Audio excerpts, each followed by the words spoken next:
ॐ अखण्डमण्डलाकारं व्यक्तं येन चराचरं तत्पदं दृष्टितं येन तस्मै श्रीगुरवे नमः।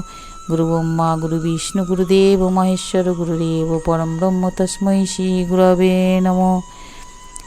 कृष्णाय वासुदेवाय दैवकीनन्दनाय च अशेष क्लेशनाशाय गोविन्दाय नमो नमः।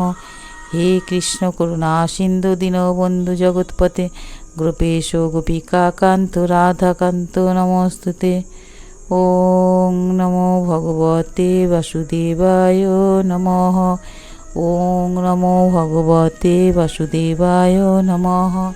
ॐ नमो भगवते वासुदेवाय नमः। শ্রীমদ্ভাগবতের অষ্টম অধ্যায়। উত্তরার গর্ভে ভগবান কর্তৃক পরীক্ষিতকে রক্ষা এবং কুন্তিকৃত শ্রীকৃষ্ণ স্তব এবং যুধিষ্ঠিরের শোক। সুত বললেন যে অনন্তর পাণ্ডবগণ শ্রীকৃষ্ণের সাথে তর্পণ জল প্রার্থী জ্ঞাতিগণের উদ্দেশ্যে তর্পণ করার জন্য স্ত্রীলোকদের সামনে রেখে গঙ্গার ধারে গেলেন। মানে 5 ছেলে মারা গেছে যে অর্জুনের, তো তর্পণ করা তাদের উদ্দেশ্যে তর্পণ করার জন্য গঙ্গায় গেলেন। সেখানে তারা মৃতদের উদ্দেশ্যে গঙ্গা জলে তর্পণ করলেন এবং তাদের গুণরাশি স্মরণ করে অনেক বিলাপ করলেন। তারপর হরিপাদ পদ্মের ধূলিতে পবিত্র গঙ্গা জলে আবার স্নান করলেন। সেখানে নিজেদের ভাইদের সাথে কুরুপতি মহারাজ যুধিষ্ঠির, ধার্তরাষ্ট্র, পুত্রশোকে কাতরা গান্ধারী, কুন্তি ও দ্রৌপদী সকলে মৃত স্বজনদের জন্য শোক করতে লাগলেন। ভগবান শ্রীকৃষ্ণ ধৌম্যাদি মুনিবৃন্দের সাথে তাদের সান্ত্বনা দিয়ে বললেন যে সংসারে জীব মাত্রই কালের অধীন, মৃত্যুর হাত থেকে কারুর পরিত্রাণ নেই। এইভাবে ভগবান শ্রীকৃষ্ণ অজাতশত্রু মহারাজ যুধিষ্ঠিরকে সেই রাজ্য যা ধূর্তগণ ছলপূর্বক আত্মসাৎ করিয়াছিল সেগুলো ফিরিয়ে দিলেন এবং দ্রৌপদীর কেশাকর্ষণের দ্বারা যাদের আয়ু ক্ষীণ হয়েছিল সেই সব দুষ্ট রাজাদের বধ করালেন। সেই সঙ্গে যুধিষ্ঠিরকে দিয়ে উত্তম সামগ্রী, বিখ্যাত পুরোহিতদের দিয়ে 3টি অশ্বমেধ যজ্ঞ এই সমস্ত সম্পন্ন করালেন। এইভাবে যুধিষ্ঠিরের পবিত্র যশ শত যজ্ঞকারী ইন্দ্রের মতো চারিদিকে বিস্তার করালেন কৃষ্ণ। এরপর ভগবান শ্রীকৃষ্ণ সেখান থেকে বিদায় নেবার মনস্থ করলেন। পাণ্ডবদের কাছে তিনি বিদায় নিলেন এবং ব্যাস ইত্যাদি ব্রাহ্মণদের পুজো করলেন। তারাও ভগবানকে প্রতি পূজা করলেন, মানে কৃষ্ণ ব্রাহ্মণদের করলেন পুজো, ব্রাহ্মণ আবার ভগবানকে করলেন, কৃষ্ণকে। এরপর সাত্যকী ও উদ্ধবকে নিয়ে তিনি দ্বারকা যাবার জন্য রথে উঠলেন। এমন সময় তিনি দেখলেন যে উত্তরা ভয়ে বিহ্বলা হয়ে তার দিকে ছুটে আসছে। কৃষ্ণ যখন রথে উঠতে যাচ্ছে সেই সময় উত্তরা বললেন, হে দেবদেব, হে জগদীশ্বর, আপনি মহাযোগী, আপনি আমাকে রক্ষা করুন, রক্ষা করুন। আপনি ছাড়া আমাকে অভয়দানকারী আর কেউই নেই, কারণ এই সংসারে সকলেই পরস্পরের মৃত্যুর কারণ হয়ে থাকে। হে প্রভু, আপনি সর্বশক্তিমান। এই উত্তপ্ত লৌহ শল্যময় বাণ আমার দিকে ধেয়ে আসছে। হে নাথ, ওই শস্ত্র আমাকে দগ্ধ করুক, ক্ষতি নেই, কিন্তু আমার গর্ভস্থ সন্তান যেন নষ্ট না করে, এই কৃপা করুন।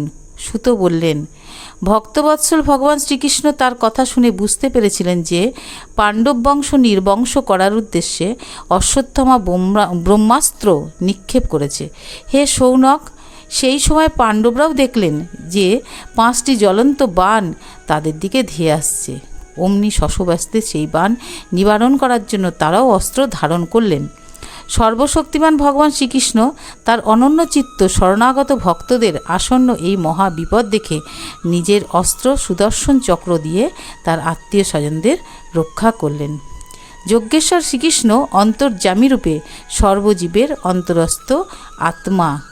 পাণ্ডবদের বংশ পরম্পরা ধরে রাখার জন্য উত্তরার গর্ভকে নিজের মায়া কবচ দিয়ে আচ্ছাদন তিনি করে দিলেন। হে শৌনক, ব্রহ্মাস্ত্র যদিও অব্যর্থ ও অনিবার্য, কিন্তু তবুও ভগবান শ্রীকৃষ্ণের তেজের সামনে পড়ে সে শান্ত হয়ে গেল। ব্রহ্মাস্ত্রও ভগবানের কাছে শান্ত হয়ে যায়, নিবারিত হয়ে গেল। এই ঘটনাকে অসম্ভব মনে করা ঠিক নয়, কারণ ভগবান অচিন্ত শক্তিশালী। তিনি তার নিজ শক্তি মায়ার দ্বারা স্বয়ং অজন্মা হয়েও এই সংসারে সৃষ্টি স্থিতি ও লয় সাধন করেন। ভগবান শ্রীকৃষ্ণ যখন প্রস্থান করতে উদ্যত হলেন, তখন ব্রহ্মাস্ত্র থেকে পরিত্রাত পঞ্চপুত্র ও দ্রৌপদীর সঙ্গে কুন্তী দেবী ভগবান শ্রীকৃষ্ণকে এইভাবে স্তব করলেন। কুন্তী দেবী বললেন, আপনি সমস্ত জীবের অন্তরে ও বাহিরে একভাবে অবস্থিত, কিন্তু ইন্দ্রিয় ও বুদ্ধির অগোচর। মানে ভগবানকে ইন্দ্রিয় এবং বুদ্ধি দ্বারা বোঝা যায় না, কারণ আপনি প্রকৃতির অতীত আদি পুরুষ পরমেশ্বর ভগবান। আমি আপনাকে প্রণাম করছি। ইন্দ্রিয় দ্বারা যা কিছু বুঝতে পারা যায় তাও আপনি, মানে যেটা বোঝা যাচ্ছে সেটাও উনি, যেটা বোঝা যাচ্ছে না সেটাও উনি, এবং আপনি মায়ারূপ যবনিকা দিয়ে নিজেকে লুকিয়ে রাখেন। আমি অবোধ নারী, অবিনাশী পুরুষোত্তম, আপনাকে কি করে চিনতে পারি? মানে আমাদের মায়া দ্বারা উনি আবৃত করে রেখে দিয়েছে বলে আমরা ভগবান কৃষ্ণকে চিনতে পারি না। নাট্য রসানভিজ্ঞ মানুষ যেমন চরিত্রানুরূপ পোশাক পরা নটকে প্রত্যক্ষ দেখেও তাকে স্বরূপে চিনতে পারে না, অর্থাৎ যারা নাকি নাটক মানে নাটকের রস আস্বাদন করতে পারে না, সেরকম লোক যখন নটকে দেখে, পোশাক পরা নটকে দেখে আর কি, তাকে স্বরূপে চিনতে পারে না। সেই রকম মানে আসল সে কে ভাবে, বোধহয় পোশাক পরে অভিনয় করছে, বোধহয় উনিই বোধহয় ওটাই, এরকম ভাবে আর কি। তো সেই রকম আপনাকে দেখেও চেনা যায় না। আপনি শুদ্ধান্তকরণ, বিবেকী জীবনমুক্ত পরমহংসদের হৃদয়ে আপনার প্রেমময়ী ভক্তি শিক্ষা দেওয়ার জন্য অবতীর্ণ হয়েছেন। ভক্তি শিক্ষা দেওয়ার জন্য উনি আমাদের হৃদয়ে অবস্থান করছেন। তাহলে আমার মতো অল্পবুদ্ধি নারী আপনাকে কি করে চিনতে পারবে? আপনি শ্রীকৃষ্ণ, বাসুদেব, দেবকীনন্দন, নন্দগোপের আদরের দুলাল, আপনাকে বারংবার প্রণাম। ব্রহ্মার উদ্গম স্থান কমল, যার নাভি হতে প্রকটিত সুন্দর কমল মালাধারী, কমল নয়ন, কমল চিহ্নযুক্ত কমল চরণ, হে শ্রীকৃষ্ণ, সেই আপনাকে আমি বারংবার প্রণাম করি। হে ঋষিকেশ, আপনি যেভাবে দুষ্ট কংসের দ্বারা কারারুদ্ধা শোকাতুরা দেবকীকে রক্ষা করেছেন, সেই রকম আমার পুত্রদের সাথে আমাকে বারবার বহু বিপদ থেকে রক্ষা করেছেন। আপনি আমার প্রভু, আপনি সর্বশক্তিমান। হে কৃষ্ণ, কত বলবো, বিষ প্রয়োগ, যতুগৃহের ভয়ঙ্কর আগুন লাগিয়ে দিয়েছিল, সেগুলোর থেকে রক্ষা করেছে কৃষ্ণ। হিড়িম্বাদি রাক্ষসদের আক্রমণ থেকে কৃষ্ণ রক্ষা করেছে অর্জুনদের, দুর্যোধনের দুধসভা থেকে রক্ষা করেছে, বনবাসের বিপদ থেকে রক্ষা করেছে যখন বনবাসে গেছিল যখন অর্জুনরা, পঞ্চপাণ্ডব, নানা যুদ্ধে নানা মহারথীদের অস্ত্রশস্ত্র এবং সদ্যই অশ্বত্থামার ব্রহ্মাস্ত্র থেকেও আপনি আমাদের রক্ষা করেছেন। হে জগৎগুরু, আমাদের জীবনে পদে পদে বিপদ আসুক, কারণ বিপদের মধ্যেই নিশ্চিতভাবে আপনার দর্শন লাভ হয়। মানে ভগবান, মানুষ যখন বিপদে পড়ে তখনই তো ভগবানকে ডাকে এবং ভগবানই তখন রক্ষা করে আর কি। তাই বলছে যে আমাদের বারবার বিপদ আসুক, তাতে যাতে আমরা আপনাকে দর্শন লাভ করতে পারি। আপনার দর্শন লাভ হলে আর জন্মমৃত্যুর চক্রে পড়তে হয় না। উচ্চকুলে জন্ম, ঐশ্বর্য, বিদ্যা ও সৌভাগ্য গর্বে গর্বিত পুরুষ তো আপনার নামও উচ্চারণ করতে পারে না। মানে যারা উচ্চকুলে জন্ম, মানে অহংকারে, ঐশ্বর্য আছে অনেক, তারা কোনোদিন ভগবানকে ডাকে না, কারণ আপনি তো শুধু অকিঞ্চনদেরই দর্শন দান করেন, অর্থাৎ যার কিছুই নেই, হ্যাঁ, তাদেরকেই আপনি দর্শন দান করেন। আপনি নির্ধনের পরম ধন। মায়ার প্রপঞ্চ আপনাকে স্পর্শও করতে পারে না। যারা মানে মায়া যে যা আমাদের জগৎকে আমাকে বেঁধে রেখেছে আমাদেরকে, সেই মায়া ওনাকে স্পর্শ করতে পারে না। আপনি আত্মারাম, পরম শান্ত স্বরূপ, আপনি কৈবল্য ও মোক্ষের অধিপতি। আপনাকে বারবার প্রণাম করি। আমি আপনাকে অনাদি অনন্ত সর্বব্যাপক সর্বনিয়ন্তা কালরূপ পরমেশ্বর বলে মনে করি। জগৎ সংসারের জীবগণ নিজেদের কর্ম অনুযায়ী পরস্পর বিরুদ্ধাচরণ করে, কিন্তু আপনি সকলের মধ্যে সমভাবে বিরাজ করছেন। উনি সবার মধ্যে সমানভাবে রয়েছে। ভগবান, আপনি যখন মানুষের মতো লীলা করেন তখন আপনার কি উদ্দেশ্য সেটা কেউ বুঝতে পারে না। আপনার প্রিয় বা অপ্রিয় কেউই নেই, মানে ওনার কাছে সবাই সমান। তথাপি মোহান্ধ জীব, মানে যারা মোহে অন্ধ হয়ে রয়েছে, সেই সমস্ত জীব আপনাকে পক্ষপাত দুষ্ট বলে মনে করে, মানে দোষী ভাবে যে অর্জুনের পক্ষ নিয়ে ও এত কিছু উনি করেছেন, এই সমস্ত বলে।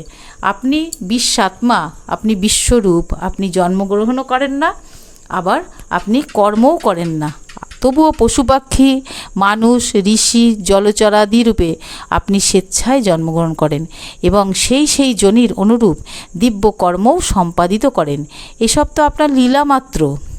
শৈশব লীলায় আপনি যখন দুধের ভাণ্ড ভেঙে যশোদামাকে শিক্ষা দিলেন আর তিনি আপনাকে বাঁধবার জন্য হাতে দড়ি নিয়েছিলেন, তখন ভয়ে আপনার দু চোখ দিয়ে অশ্রু গড়াতে লাগলো। সেই অশ্রু কাজল ভিজিয়ে নয়ন যুগল ভয় ব্যাকুল করে দিয়েছিল, আর আপনি অধবদনে নতমস্তকে দাঁড়িয়েছিলেন। আপনার সেই অবস্থায় লীলার ছবি ধ্যান করে আমি মোহিত হয়ে যাই। যার নামে ভয়েও ভীত হয়ে পালিয়ে যায়, তার একই লীলা।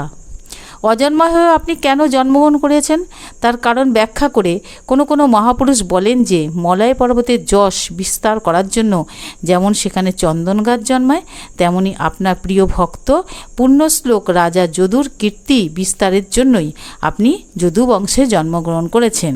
আবার কেউ বলেন যে বসুদেব ও দেবকী পূর্বজন্মে নাকি সুতপা বা পৃষ্ণী রূপে মানে ওনার উপাসনা করেছিলেন এবং বর পেয়েছিলেন, তাই উনি অজন্মা হওয়া সত্ত্বেও জগৎ কল্যাণের কারণে এবং অসুর নাশনের জন্য তাদের পুত্ররূপে জন্মগ্রহণ করেছেন।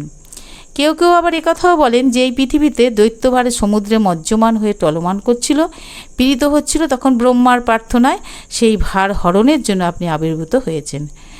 কোনো মহাপুরুষ আবার একথাও বলেন যে জীব সকল এই সংসারে অজ্ঞান, কামনা এবং কর্মবন্ধনে পড়ে কষ্ট পাচ্ছে, সেই সব জীবের কল্যাণার্থে শ্রবণ ও স্মরণযোগ্য লীলা করার জন্যই আপনি অবতার গ্রহণ করেছেন। ভক্তগণ বারবার আপনার চৈত্রলীলা শ্রবণ করেন, গান করেন, কীর্তন করেন, স্মরণ করে আনন্দিত হয়ে থাকেন। তারা অচিরেই আপনার সেই চরণ কমলের দর্শন লাভ করেন, যার দর্শনে পুনঃ জন্ম মরণ প্রবাহ চিরতরে চলতে থাকে। হে ভক্ত বাঞ্ছা কল্পতরু প্রভু, আপনি কি আজ আপনার আশ্রিত স্বজনদের ছেড়ে চলে যেতে চাইছেন? আপনি জানেন যে আপনার চরণ কমল ছাড়া আমাদের আর কোনো আশ্রয় নেই। পৃথিবীর নিপতিকূলে তো আমরা সব শত্রু হয়ে গিয়েছি। প্রাণ বায়ুর অবর্তমানে ইন্দ্রিয়গণ যেমন শক্তিহীন হয়ে যায়, আপনার অদর্শনে যাদব বা আমার পুত্র পাণ্ডবদের নাম অথবা রূপের কি অস্তিত্ব আছে? হে গদাধর, এখন আপনার ধ্বজ বজ্রাঙ্কুশ লক্ষণ চরণ চিহ্নাঙ্কিত এই হস্তিনাপুর ভূমি যে শোভা ধারণ করছে, আপনি চলে গেলে এই শোভা আর থাকবে না। অর্থাৎ মানে ওনার চরণের ধুলিতে মানে সমস্ত বজ্র মানে ওইখানে আর কি গোবিন্দ চলাচলের রাস্তায় সমস্ত চরণধুলিতে শোভা পাচ্ছে রাস্তা, তো উনি চলে গেলে হস্তিনাপুর শোভাহীন হয়ে পড়বে, সেটা বলছে। আপনার কৃপাদৃষ্টিতেই এই দেশ সুপক্ষ ফসল ও লতাবৃক্ষে সুসমৃদ্ধ হচ্ছে। এই বন, পর্বত, নদী, সমুদ্র আপনার কৃপাদৃষ্টিতেই বৃদ্ধিপ্রাপ্ত হচ্ছে।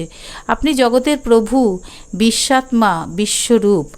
আত্মীয় যাদবগণ এবং পাণ্ডবগণের মধ্যে আমার সুদৃঢ় মমতাবন্ধন জড়িয়ে গেছে। এই স্নেহবন্ধন আপনি দূর করে দিন। হে শ্রীকৃষ্ণ, গঙ্গা যেমন তার জলপ্রবাহকে অবিচ্ছিন্নভাবে সমুদ্রে প্রবাহিত করেন, তেমনি আমার মতিও যেন অন্য বিষয় থেকে নিবৃত্ত হয়ে সাক্ষাৎ আপনাতে অবিচ্ছিন্ন অনুরাগ প্রবাহ বহন করে। হে কৃষ্ণ, অর্জুনের প্রিয় সখা, যদুকুল শিরোমণি, আপনি পৃথিবীর ভার স্বরূপ রাজবেশধারী দৈত্যদের দহনের জন্য অগ্নিতুল্য, মানে দৈত্যদের দমন করার জন্য অগ্নিতুল্য, মানে উনি তো দৈত্যদের সব করেছে, বধ করেছেন, তাই বলছে আপনার শক্তি অনন্ত। হে গোবিন্দ, আপনার এই অবতার গো ব্রাহ্মণ দেবগণের দুঃখ নিবারণের জন্যই হয়েছে। হে যোগেশ্বর, হে জগৎগুরু, আমি আপনাকে প্রণাম করছি। সুত বললেন, এইভাবে কুন্তি দেবী তার অতীব মধুর বাক্যের দ্বারা ভগবানের অধিকাংশ লীলার বর্ণনা করলেন। এই সব শুনে ভগবান শ্রীকৃষ্ণ কুন্তি দেবীকে নিজ মায়া দ্বারা মোহিত করে যেন মৃদু মৃদু হাস্য করতে লাগলেন। তিনি কুন্তিকে বললেন, আচ্ছা তাই হবে, এবং রথ থেকে নেমে হস্তিনাপুরে প্রবেশ করলেন। সেখানে কুন্তি ও সুভদ্রা প্রমুখ রমণীদের থেকে বিদায় নিয়ে তিনি যখন নিজ পুরী দ্বারকাতে যেতে উদ্যত হলেন, তখন রাজা যুধিষ্ঠির অতীব প্রীতিপূর্ণভাবে তাকে নিবারণ করলেন। নিজের ভাই বন্ধুদের মৃত্যুতে রাজা যুধিষ্ঠির অত্যন্ত শোকার্ত ছিলেন। ভগবত লীলা মর্মজ্ঞ ব্যাস ইত্যাদি মহর্ষিগণ এবং স্বয়ং অদ্ভুত রহস্যময় লীলাধারী ভগবান শ্রীকৃষ্ণ বহু কথা কাহিনী বর্ণনা করে যুধিষ্ঠিরকে শান্ত করবার অনেক চেষ্টা করলেন, কিন্তু শোকে অভিভূত হয়ে রাজা যুধিষ্ঠির প্রবোধ মানলেন না। হে শৌনকাদি ঋষিগণ, ধর্মপুত্র রাজা যুধিষ্ঠির যুদ্ধে আত্মীয় স্বজনদের বিনাশে অত্যন্ত দুশ্চিন্তাগ্রস্ত ছিলেন। তিনি অজ্ঞানাচ্ছন্ন চিত্তে স্নেহ ও মোহবশে বলতে লাগলেন, আমি এতই দুষ্টাত্মা ও অজ্ঞ যে শেয়াল কুকুরের ভক্ষ এই অনাত্মা দেহের সুখের জন্য কত অক্ষয়হীনী সেনা নাশ করলাম। আমি বালক, ব্রাহ্মণ, আত্মীয়, মিত্র, পিতৃব্য, ভাই, বন্ধু এবং গুরুজনদের প্রতি শত্রুতা করে তাদের বধ করেছি। অনন্তকাল নরক ভোগেও আমার নিস্তার হবে না। শাস্ত্র যদিও বলে যে প্রজা পালনের জন্য রাজা যদি ধর্মযুদ্ধে শত্রু নাশ করে তাহলে তাতে পাপ হয় না, তবুও এই শাস্ত্র বচন আমাকে প্রবোধ দিতে পারছে না। কুরুক্ষেত্র যুদ্ধে কুল রমণীদের প্রতি পুত্র, ভ্রাতা, বন্ধুদের বধ করাতে তাদের প্রতি আমার যে অপরাধ হয়েছে, গৃহস্থাশ্রমে যাগযজ্ঞাদি ক্রিয়কর্মের অনুষ্ঠানে সে হচ্ছে।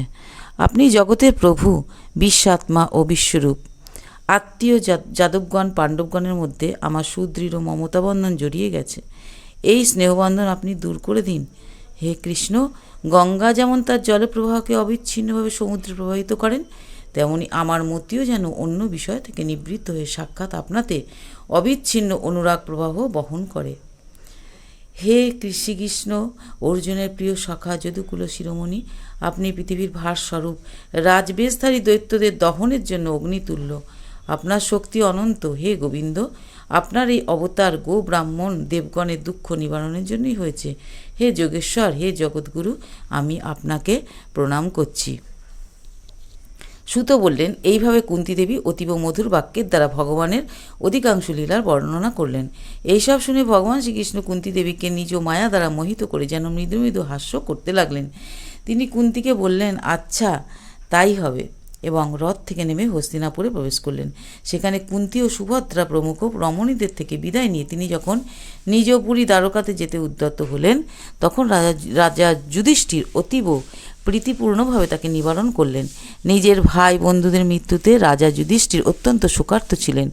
ভগবত লীলা মর্মজ্ঞ ব্যাস ইত্যাদি মহর্ষিগণ এবং স্বয়ং অদ্ভুত রহস্যময় লীলাধারী ভগবান শ্রীকৃষ্ণ বহু কথা কাহিনী বর্ণনা করে যুধিষ্ঠিরকে শান্ত করবার অনেক চেষ্টা করলেন, কিন্তু শোকে অভিভূত হয়ে রাজা যুধিষ্ঠির প্রবোধ মানলেন না। হে শৌনকাদি ঋষিগণ, ধর্মপুত্র রাজা যুধিষ্ঠির যুদ্ধে আত্মীয় স্বজনদের বিনাশে অত্যন্ত দুশ্চিন্তাগ্রস্ত ছিলেন।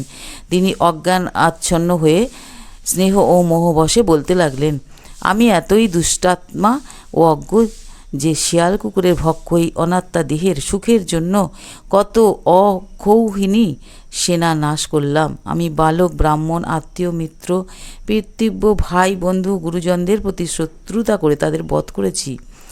অনন্তকাল আমাকে নরক ভোগ করতে হবে। শাস্ত্র যদিও বলে যে প্রজা পালনের জন্য রাজা যদি ধর্মযুদ্ধে শত্রু নাশ করে তাহলে তাতে কোনো পাপ হয় না, তবুও এই শাস্ত্রবচন আমাকে প্রবোধ দিতে পারছে না। কুরুক্ষেত্র যুদ্ধে কুল রমণীদের প্রতি পুত্র, ভ্রাতা, বন্ধুদের বধ করাতে তাদের প্রতি আমার যে অপরাধ হয়েছে, যাগযজ্ঞাদি ক্রিয়াকর্মের অনুষ্ঠানে সেই সমস্ত অপরাধ স্খলন হবে না।